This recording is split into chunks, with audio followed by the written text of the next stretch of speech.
मो महापुरुष अच्युतानंद सेवक क्षमानिधि पूजारी आज हूँ पवित्र देवस्नान पूर्णिमा यात्रा महापुरुष अच्युतानंद पवित्र उत्सव। तो राज्यर विभिन्न प्रांतर श्रद्धालु भक्त मान आसती कथार अच्छी जो जगन्नाथ मूर्ति नीलांचल स्थित से जगन्नाथ मूर्ति पद्म बने विदित। आज हूँ पवित्र दिन जो दिन जगन्नाथ महाप्रभु पूरी श्रीक्षेत्र स्नान वेदी उठिकी सीधा सड़क ए पवित्र पद्म धाम महापुरुष अच्युतानंद पीठे पहुँचती। तेणु आज दिनटा समस्त श्रीक्षेत्र पलटि जाए। तेणु राज्यर विभिन्न कोण अनुकोण भक्त मैंने आसी पहुँचती।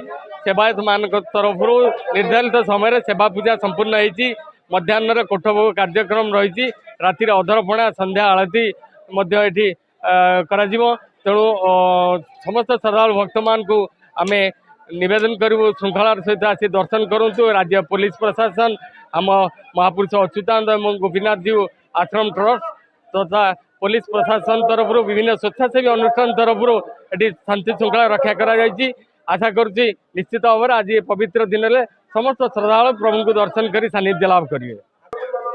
मध्याह्न आमर कोठभोगर कार्यक्रम रही संध्यार आलती अच्छी अधरपणा लगी अच्छी अन्य छोटकाटिया जहाँ नीतिक्रांति रही समापन हम सुचारूपे बोली आम आशा कर। लक्ष्मीप्रिया बेहेरा मु साईगोड़ आसती सब वर्ष मुझे देवस्नान पूर्णिमा अच्युतानंद महापुरुष कतिक आसे कथार अच्छी कि पूरी जगन्नाथ मंदिर छाड़ी प्रभु जगन्नाथ दिनक ये आसी था आसिले सब वर्ष एटा वर्षा होती कि ठाकुर कहते कि तुम केमी आसो मुझे जानवी कि तुम आस ठाकुर कहले जदि मुझे जीवी से वर्षा हम जान कि तुम कतिक आसिली बोली। तो ये प्रशासन तरफ भल सुविधा होती कि आराम से आसी जन भक्त आसिकी ठाकुर देखा कर देखिकी सब वर्ष ठाकुर महिमा बहुत अच्छी से बहुत दूर दूर तो आसती लोक मैंने। तो मुझे आसिकी बहुत ठाकुर कृपा अर्जन कर बहुत खुशी अच्छी कि बहुत भल भाव दर्शन है।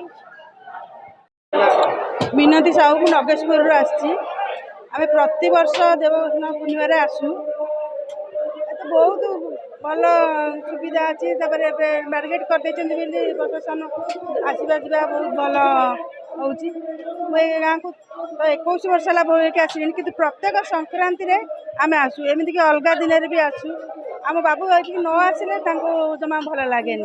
आज मो पुओ सहित मुझे कौन बहुत खुशी लगुच बहुत प्रशासन व्यवस्था तो बहुत भल रही।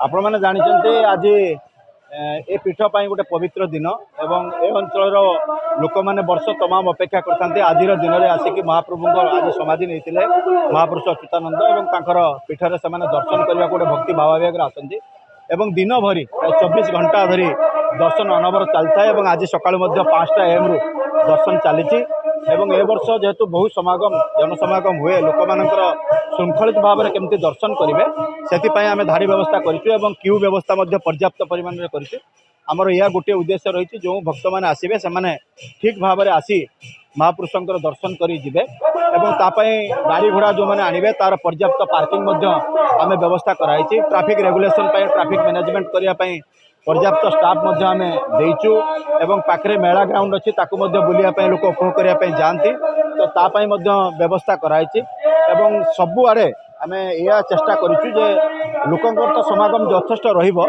पुलिस व्यवस्था आम से रखापी चेष्टा करूँ जमी कौन लोक मेला को आसवाई दर्शन करने जो ठाकुर आसुँच आज से कौन असुविधार सम्मुखीन न हे और ट्रैफिक जमी ठीक ठाक रही समस्त प्रति आम दृष्टि देचु।